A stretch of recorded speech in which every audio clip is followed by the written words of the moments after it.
So hello everybody, welcome to the video.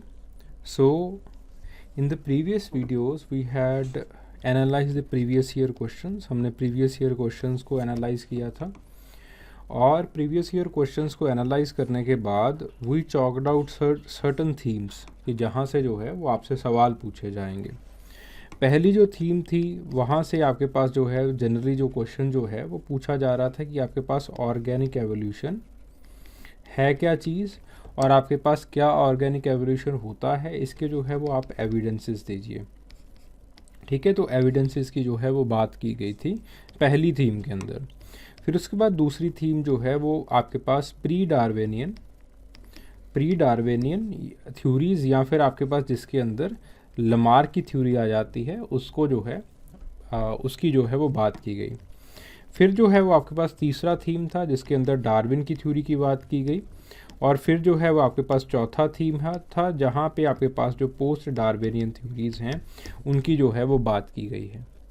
ठीक है, then आपके पास जो है वो पांचवा थीम था जिसके अंदर जो है वो सिंथेटिक थ्योरी को ऑफ एवोल्यूशन की जो है वो बात की गई. देखिए, synthetic theory of evolution post Darwinian theories का एक प्रोडक्ट है. पोस्ट डार्विनियन थ्योरी और सिंथेटिक थ्योरी ऑफ एवोल्यूशन दोनों एक चीज़ नहीं है. आपके पास जो पोस्ट डार्विनियन थ्योरीज़ बहुत सारी थ्योरीज़ हुई हैं. मैंने पिछली क्लास के अंदर भी बात की थी कि जब आपके पास ये है जो पोस्ट डार्विनियन थ्योरी है, तो पोस्ट डार्विनियन थ्योरी में बहुत सारी थ्योरीज़ आ जाती है. मेंडल को जब आपने मेंडल की दोबारा से जो है वो खोज की, मेंडल के लॉज की दोबारा से खोज की, तो आपके पास जो है वो पोस्ट डार्विनियन थ्योरीज़ बहुत सारी आई. मर्गुल की थ्योरी है, आपके पास म्यूटेशन की थ्योरी है, बहुत सारी ऐसी थ्योरीज़ जो हैं वो डेवलप होना स्टार्ट हो जाती हैं. और फिर जो है वो आपके पास सिंथेटिक थ्योरी ऑफ एवोल्यूशन के अंदर उसका सिंथेसिस हो जाता है. ठीक है, तो बेसिकली जो है वो इस तरह से जो है वो आपके पास जो थ्योरीज़ हैं वो चलती हैं. ठीक है, so before we start, if you want to download the PDF file, अगर आप PDF फाइल डाउनलोड करना चाहते हैं, please download the O2IS Academy app ज़रूर डाउनलोड कीजिए और इसके स्टोर सेक्शन के अंदर जाइए. Inside the store section you will find this course. ये कोर्स जो है ये आपको मिलेगा. तो इस कोर्स को जो है वो इसके कोर्स के जो है वो रिसोर्स सेक्शन के अंदर जाइए. Inside the resource section you will find a PDF. एक PDF फाइल जो है वो आपको मिलेगी. आप जो है वो PDF फाइल को डाउनलोड कर सकते हो और PDF फाइल को जो डाउनलोड करके जो है वो आप इसका जो कंटेंट है वो सारा जो है वो ले सकते हो. ठीक है, so will start with the organic evolution. So one more thing, एक और चीज़ है कि please watch the video till the end. ठीक है, एंड तक जो है वो वीडियो ज़रूर देखिए क्योंकि एंड में जो है वो generally we solve a PYQ. एक हम PYQ लेते हैं और उसको जो है वो सॉल्व करने की कोशिश करते हैं. तो जो वीडियो है, वीडियो के अंदर बेसिकली जो है वो कंटेंट को डिलीवर किया जाता है. जो मेरा इंटेंट है वो है आपको कंटेंट को डिलीवर करने का.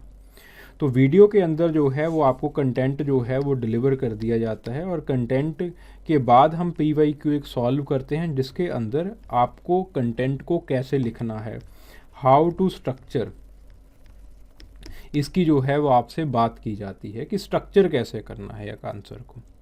ठीक है, तो इस तरह से जो है वो आप, तो ये जो आपके पास कोर्स, सारा कोर्स जो है वो इसी तरह से बनाया गया है. ये वीडियो का स्ट्रक्चर जो है वो इसी तरह से बनाया गया है. Then the organic evolution. So the organic evolution ये होता क्या है, that the organic evolution it is a process by which the lower forms of life by gradual modification accumulated through the successive generations over the millions of the year, they give rise to the higher forms of life. ठीक है, इसके अंदर basically हम दो life को, ठीक है, ये जो कंसेप्ट था इट वाज गिवन बाय प्लेटो. ये प्लेटो ने एक कंसेप्ट दिया था कि लाइफ को, प्लेटो और एरिस्टोटल दोनों का यही मानना था कि आपके पास जो लाइफ है या फिर जो आपके पास ऑर्गेनिजम्स हैं उनको आप दो पार्ट्स में डिवाइड कर सकते हो. एक है आपके पास लोअर फॉर्म्स ऑफ लाइफ और दूसरे होते हैं आपके पास higher forms of life. Higher forms of life जैसे आपके पास डिफरेंशिएटेड ऑर्गेनेलिज हैं और वो ऑर्गेनेलिज जो हैं वो एक दूसरे के साथ इंटीग्रेटेड भी हैं, यानी कि एक दूसरे के साथ वो कोऑर्डिनेट भी कर रही हैं, एक दूसरे के साथ वो बैठी हुई हैं, एक दूसरे के साथ वो बातचीत करती हैं, कोऑर्डिनेट करती हैं एक दूसरे के साथ। तो इस तरह से ये जो इंटीग्रेटेड आपके पास ऑर्गेनेल जो आपके पास हायर फॉर्म्स ऑफ लाइफ है, इसके अंदर जो है वो कोऑर्डिनेशन और इंटीग्रेशन जो है वो होता है। लोअर फॉर्म्स ऑफ लाइफ के अंदर बेसिकली आपके पास जो है वो अनडिफरेंशिएटेड होती हैं, जो ऑर्गेनेलिज हैं दे आर अनडिफरेंशिएटेड, ठीक है, एक दूसरे के साथ प्रॉपर जो है वो कोऑर्डिनेट नहीं कर रही होती। ओके, सो आपके पास ऑर्गेनिक एवोल्यूशन एक ऐसा प्रोसेस है जो कि आपके पास मिलियंस ऑफ बहुत साल तक जो है वो चलता है, और इसके अंदर जो लोअर फॉर्म्स ऑफ लाइफ है उसके अंदर ग्रेजुअल ट्रांसफॉर्मेशन होना स्टार्ट हो जाता है। दे ट्रांसफॉर्म, जो उसके अंदर जो है वो ग्रेजुअली दे ट्रांसफॉर्म, उनका ग्रेजुअल जो है वो ट्रांसफॉर्मेशन होना स्टार्ट हो जाता है, और ग्रेजुअली वो ट्रांसफॉर्म करते करते करते करते करते करते जो है they become the higher forms of life, वो हायर फॉर्म्स ऑफ लाइफ के अंदर जो है वो पहुंच जाते हैं। इसीलिए आपके पास जो है वो डार्विन ने कहा that organic evolution it is the descent with modification. आपके एक इंसान के अंदर या फिर आपके पास जो है वो एक जानवर के अंदर, जीव के अंदर जो है वो मॉडिफिकेशंस आते हैं, वो मॉडिफिकेशंस आगे चले जाते हैं, आगे जो है वो आपके पास और मॉडिफिकेशंस आते हैं, फिर वो और आगे चले जाते हैं, फिर और मॉडिफिकेशंस आते हैं, फिर उनका फिर से इनहेरिटेंस हो जाता है। इस तरह से इनहेरिटेंस और मॉडिफिकेशन दो ऐसी चीज़ें हैं जिसके कारण आपके पास जो है वो ऑर्गेनिक एवोल्यूशन आ जाता है, ठीक है। वीनबर्ग इसी चीज़ को और वाइनबर्ग इसी चीज़ को जो है वो डिपिक्ट करते हैं that these are the changes in the gene pools of the population, कि पॉपुलेशन की जो जीन पूल का मतलब क्या है, it is the summation of all the genes of a particular population, कि एक जगह के ऊपर आपके पास n नंबर ऑफ पीपल हैं, n नंबर ऑफ पीपल के सभी के जो जीन्स अगर आप इकट्ठे कर दें तो आप उसको कहते हो जीन पूल। तो आपके पास जो है जब चेंजेस आ जाती हैं जीन पूल के अंदर तो इसको हम कहते हैं ऑर्गेनिक एवोल्यूशन, ठीक है।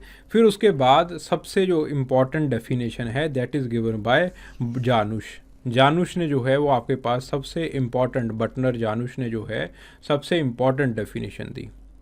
उन्होंने कहा that these are the changes in the gene frequencies between the ancestral and the descendant population, ठीक है। जब आपके पास जो है वो जीन्स के अंदर चेंजेस आने स्टार्ट हो जाती हैं, या फिर जीन्स की फ्रीक्वेंसी के अंदर जो है वो चेंजेस आनी स्टार्ट हो जाती हैं, चेंजेस आपके पास जो है वो जो आपकी पहली पॉपुलेशन है, जो फर्स्ट पॉपुलेशन है, एंसेस्ट्रियल पॉपुलेशन जो है वो कुछ और होती है, और जो आपके पास डिसेंडेंट पॉपुलेशन है वो जो है वो कुछ और होती है।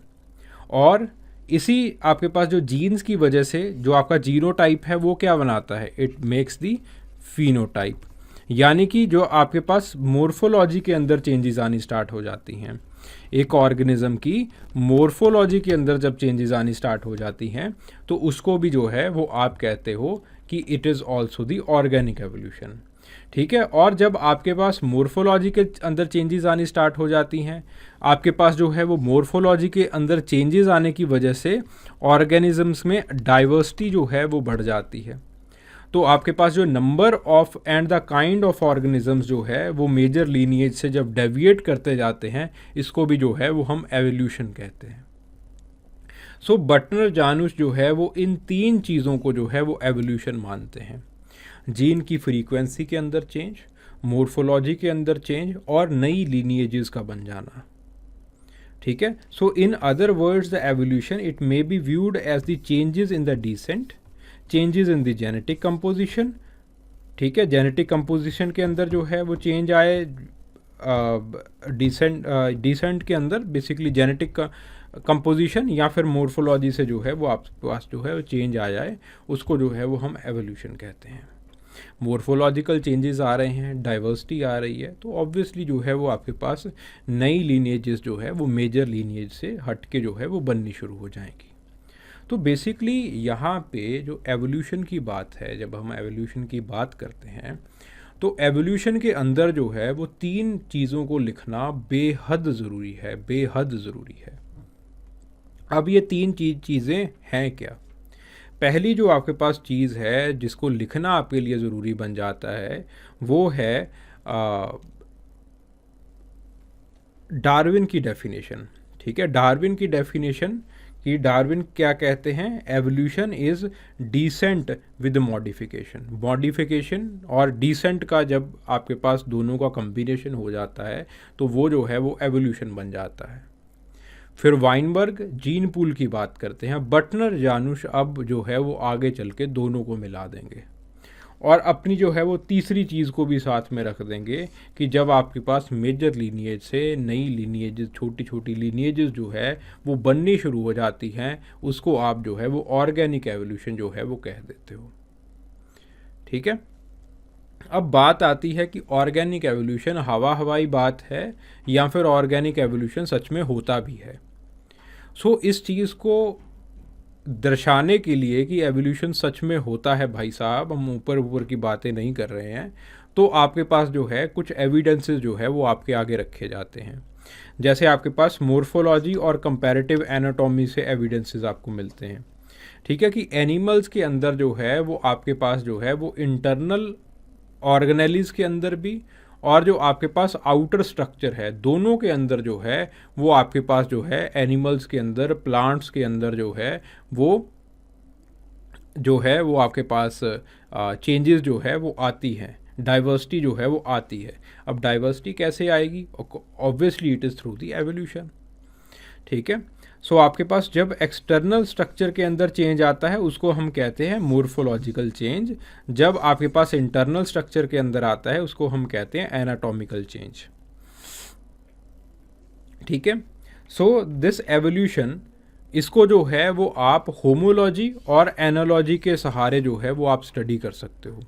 होमोलॉजी का मतलब क्या है? That there is similarity due to the inheritance from an ancestor. जैसे आपके पास जो है वो old world monkeys versus new world monkeys. अब आपके पास जो ओल्ड वर्ल्ड मंकीज हैं, in the old world monkeys आपके पास जो टेल है वो होती है। ठीक है, but in the old world monkeys जो आपके पास, in the new world monkeys आपके पास जो टेल है, the tail it is absent. Tail इनके अंदर जो है वो नहीं होती।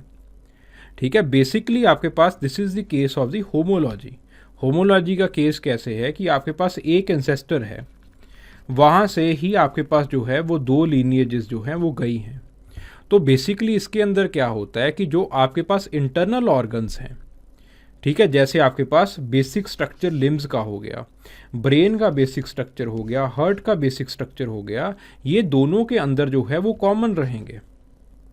बट उनका जो एक्सटर्नल स्ट्रक्चर है, जैसे टेल का होना या फिर आपके पास जो है वो ऊपर वाला जो स्केल्टन है, जो फेशियल बोन्स हैं, उनका छोटा बड़ा हो जाना, ऐसी जो है वो चीज़ें पाई जाती हैं।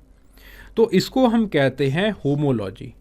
होमोलॉजी का मतलब क्या है कि आपके पास एक एंसेस्टर है, लेकिन एक एंसेस्टर जो है वो डिवाइड हो गया, जिसकी वजह से दो अलग अलग इन्वायरमेंटल नीश में जो है वो उसके डिसेंडेंट्स को जाना पड़ गया, जिसकी वजह से क्या हुआ कि आपके पास जो बाहर वाले ऑर्गन्स हैं, जो आपके पास मोर्फोलॉजी है, मोर्फोलॉजी जो है वो डिफरेंशिएट कर गई, वो जो है वो आपके पास चेंज कर गई। बाकी जो इंटरनल ऑर्गन्स हैं, जैसे हार्ट का स्ट्रक्चर हो गया, ब्रेन का स्ट्रक्चर हो गया, लिम्स की बोन का स्ट्रक्चर हो गया, आपके डाइजेस्टिव सिस्टम का स्ट्रक्चर हो गया, ये जो सारे के सारे स्ट्रक्चर्स हैं, these structures they will be same. वो बिल्कुल जो है वो आपके पास सेम रहेंगे। इस केस को हम कहते हैं होमोलॉजी। फिर उसके बाद अगला केस आता है एनालॉजी का case. In the case of the analogy what happens is कि आपके पास जो अपीयरेंस है, जो एक्सटर्नल अपीयरेंस है, वो सेम रहती है। इसी चीज़ को हम कहते हैं कन्वर्जेंस। जो आपके पास एक्सटर्नल स्ट्रक्चर है वो बिल्कुल सेम है। जैसे फॉर एग्जांपल, जैसे विंग्स का आप स्ट्रक्चर ले लीजिए, बर्ड का और बैट का, बैट का, बटरफ्लाई का, इनका विंग्स का स्ट्रक्चर सेम क्यों है? या फिर इनमें जो है वो विंग्स हैं और विंग्स का जो बाहर वाला स्ट्रक्चर है वो सेम क्यों है? बिकॉज इनका जो इन्वायरमेंटल नीश है वो आपके पास क्या है? It is air. So they need to fly, इनकी जो फंक्शनैलिटी है दैट इज सेम, जो आपके पास इनकी जो फंक्शनैलिटी है वो सेम है, गेटिंग द पॉइंट। लेकिन इनका जो इंटरनल स्ट्रक्चर्स हैं, जो इनके इंटरनल ऑर्गन्स का स्ट्रक्चर है, उसके अंदर डिसिमिलैरिटीज होंगी। क्यों? Because their descendants they are different. तो आपके पास दुनिया में आप कहीं भी चले जाओ, कहीं भी चले जाओ, आप किसी भी इकोसिस्टम के अंदर चले जाओ, आपको वहाँ पे होमोलॉजी भी दिखाई देगी, वहाँ पे आपको एनालॉजी भी दिखाई देगी। वहाँ पे जैसे डार्विन जो है वो गलापागोस आइलैंड के अंदर गए, गलापागोस आइलैंड के अंदर उनको जो है वो होमोलॉजी के केसेस मिले, उनको जो है वो फिंचेस मिली कि पहाड़ के एक साइड के ऊपर मुझे अलग तरह की फिंचेस मिली, पहाड़ के दूसरी साइड में जो है वो मुझे डिफरेंट फिंचेस जो है वो मिली। क्यों? क्योंकि उनका जो एनवायरमेंटल नीश है वो चेंज हो गया। तो फिंचेस के अंदर जो है वो ज़्यादा डाइवर्सिटी बढ़ गई, उसके अंदर जो है वो होमोलॉजी का केस हो गया। ठीक है, आगे चल के हम इसी चीज़ को अडेप्टिव रेडिएशन के माध्यम से समझेंगे, उसके मीडियम से जो है वो समझेंगे हम। देन उसके बाद वेस्टिजल एविडेंसेस, आपके पास वेस्टिजल ऑर्गन्स हैं। ठीक है, फॉर एग्जांपल आपके पास जो है वो अपेंडिक्स है, ठीक है, तो विजडम टूथ होते हैं। So these are the vestigial organs. ये वेस्टिजल ऑर्गन्स माना जाता है कि कभी आपके पास जो है they were useful, they were functional in the ancestors के अंदर ये फंक्शनल होते होंगे, लार्ज होते होंगे। बट धीरे धीरे आपके पास एवोल्यूशन होता गया, तो आपके पास क्या हुआ कि इनकी ज़रूरत पड़ना बंद हो गई। तो ये क्या बन गए? ये वेस्टिजल ऑर्गन्स बन गए। इनकी ज़रूरत है नहीं लेकिन फिर भी आपके पास हैं। और जो वेस्टिजल ऑर्गन्स हैं जनरली दे आर स्मॉल, छोटे साइज के होते हैं, they are undersized, degenerated, non functional. ठीक है, उनका जो साइज है वो छोटा हो चुका होता है। क्यों? क्योंकि उनकी अब ज़रूरत नहीं होती। तो आपके पास वेस्टिजल ऑर्गन्स है। वेस्टिजल ऑर्गन्स भी यही बात कर रहे हैं कि आपके पास जो है एवोल्यूशन होता है। पहले हो सकता है कि उसकी ज़रूरत पड़ती हो, अब जो है वो आपको ज़रूरत नहीं पड़ सकती। सो विंडरस्टीम ने जो है इंसान के अंदर लगभग 100 वेस्टिजल करेक्टर्स जो है वो उन्होंने जो है वो रखे हैं कि ये जो है वो इनकी ज़रूरत पहले पड़ती थी। जब इंसान जो था आपके पास आदि मानुष था, तब उसकी जो है वो ज़रूरत पड़ती थी, अब जो है वो ज़रूरत नहीं है। Then evidences from the embryology. ठीक है, अर्नेस्ट हेकल की एक थ्योरी है, this is known as the biogenetic law और the theory of the recapitulation. ठीक है, रिकैपिटुलेशन की थ्योरी क्या कहती है? रिकैपिटुलेशन की थ्योरी कहती है कि जनरली जो है, जो आपका पास एम्ब्रियो का डेवलपमेंट है वो आपके पास ह्यूमन हिस्ट्री का डेवलपमेंट जो है वो उसके साथ आप कंपेयर कर सकते हो। ठीक है, this is also known as comparative embryology. कि आपके पास, और उन्होंने देखा कि जो आपके पास एम्ब्रियोज हैं, अगर आप बंदर का एम्ब्रियो देख लो, इंसान का एम्ब्रियो देख लो, they are nearly the same. धीरे धीरे धीरे धीरे धीरे धीरे दोनों के अंदर डिफरेंसेस जो है वो बनना स्टार्ट हो जाते हैं। और अर्नेस्ट हेकल कहते हैं कि आपके पास ऐसे ही जो है वो डिफरेंसेस जो हैं वो इंसान की एवोल्यूशन के अंदर भी जो है वो बनने शुरू हो गए होंगे। So this theory it states the ontology, it replicates the phylogeny, कि ये जो आपके पास it which means that the embryos in the later development it repeats the adult stages of the ancestral forms.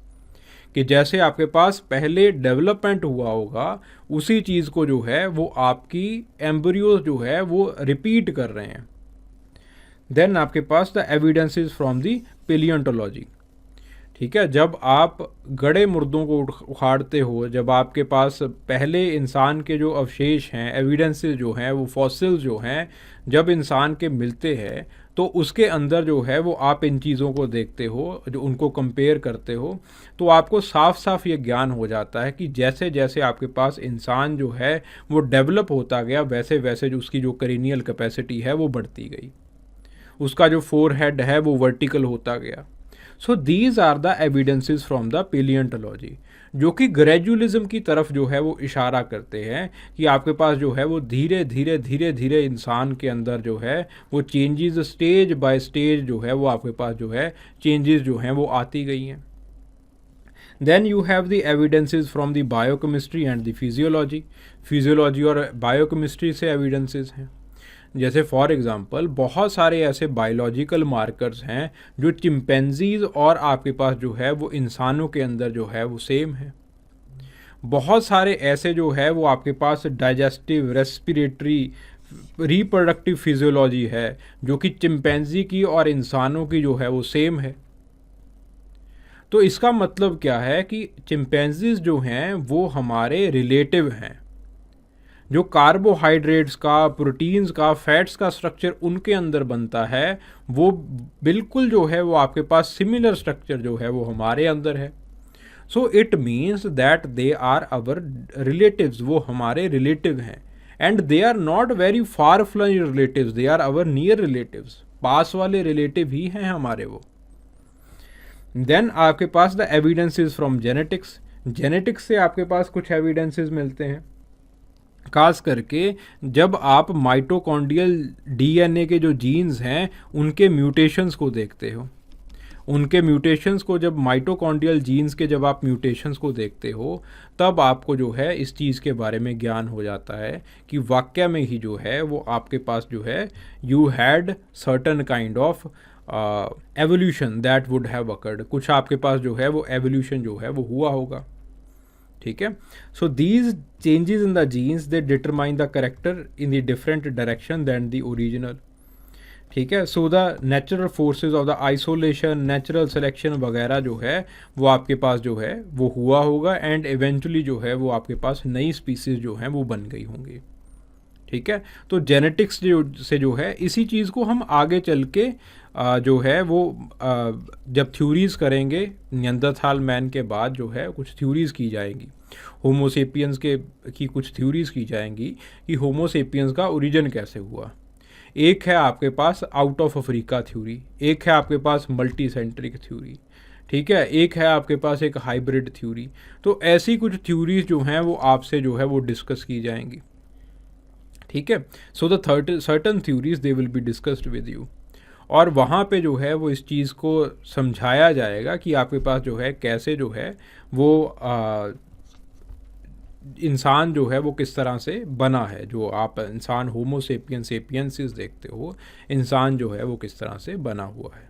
ठीक है। सो दीज आर द वहाँ पे हम जो है वो माइटोकॉन्ड्रियल म्यूटेशंस वगैरह की जो है वो बात करेंगे। ठीक है। सो अब ये तो पता चल गया इन एविडेंसेस से कि आपके पास जो है वो ऑर्गेनिक एवोल्यूशन होता है। ठीक है। अब बात है कि ऑर्गेनिक एवोल्यूशन होता क्या है।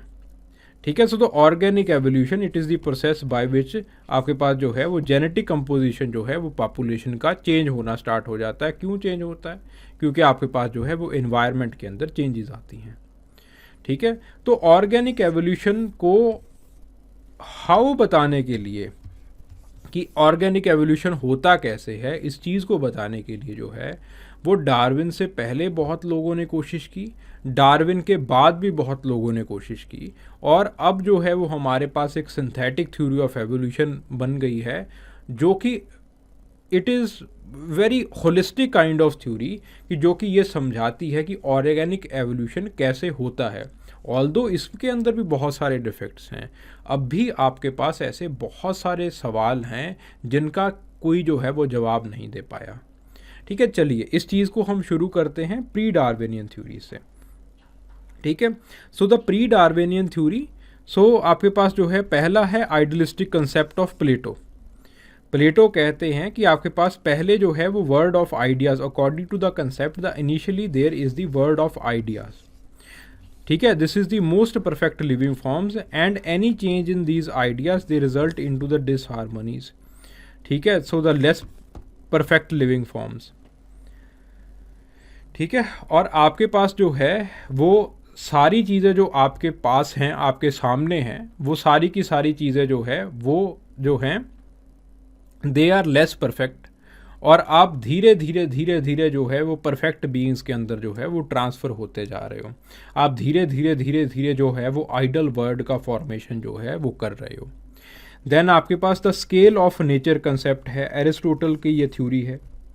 ठीक है। तो उसी ने आपके पास एरिस्टोटल ने जो है वो प्लेटो की थ्योरी को जो है वो आगे बढ़ाया है, और आपके पास अलग अलग लोगों को अलग अलग जो आपके पास जीव जंतु हैं उनको जो है वो आपके पास सिंपल और कम्प्लेक्स के अंदर जो है वो डिवाइड किया, कि कैसे जो है वो आपके पास सिंपल एक ऑर्गेनिज्म जो है वो कैसे जो है वो आपके पास कम्प्लेक्स ऑर्गेनिज्म के अंदर जो है वो डेवलप हो जाता है।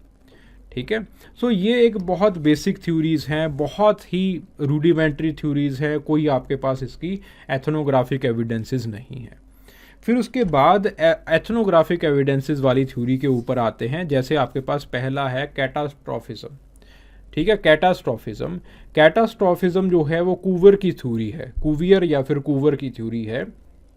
सो George Cuvier, in order to explain the sharp discontinuities that are observed in the fossils, he proposed that the fossils which appear in the different strata of the sedimentary rocks, they are the remnants of the life destroyed by the various catastrophes. ठीक है, तो आपके पास जो है वो nature के अंदर कैटास्ट्रॉफीज होती हैं, नेचर के अंदर कैटास्ट्रॉफीज होती हैं। कैटास्ट्रॉफीज कैसे? एकदम से भूचाल आ गया, एकदम से लावा ब्लास्ट हो गया, कैटास्ट्रॉफी हो गई, कैटास्ट्रॉफी में लोग मारे गए। ठीक है, तो ये जो है वो आपके पास कैटास्ट्रॉफिज्म की थ्योरी है।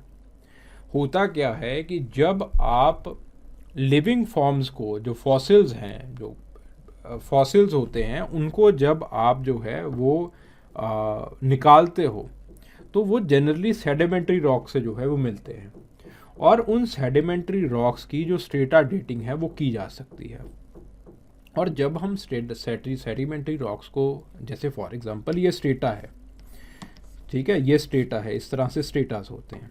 यहाँ पे एक जो है वो आपको फॉसिल मिल गया।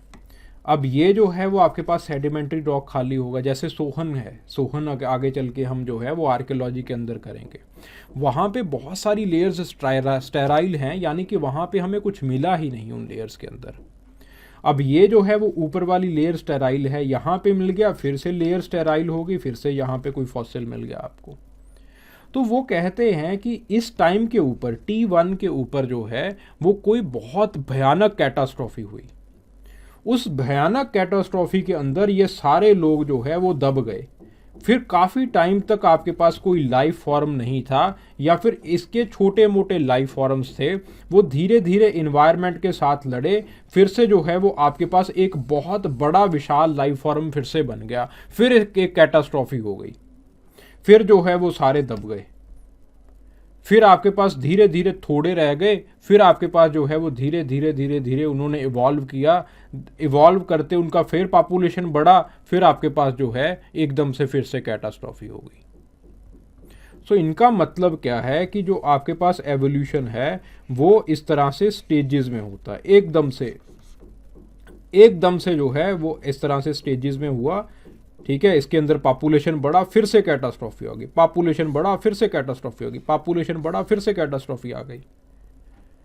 पॉपुलेशन बढ़ने से एक कैटास्ट्रॉफी जो है वो जनरेट होती है, कैटास्ट्रॉफी की वजह से फिर से जो है सारे दब जाते हैं, फिर से थोड़ी सी पॉपुलेशन रहती है, वो पॉपुलेशन धीरे धीरे इंक्रीज होती है, फिर से जो है वो आपके पास कैटास्ट्रॉफी आ जाती है।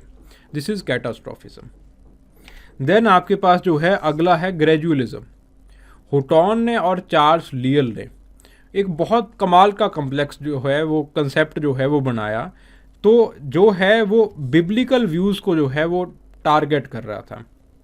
अब कैटास्ट्रॉफिज्म का क्या कंसेप्ट है कि एकदम से कैटास्ट्रॉफी आ गई, एकदम से भूचाल आ गया, भूकंप आ गया, आपके पास वॉल्केनो फट गया और सारे मारे गए।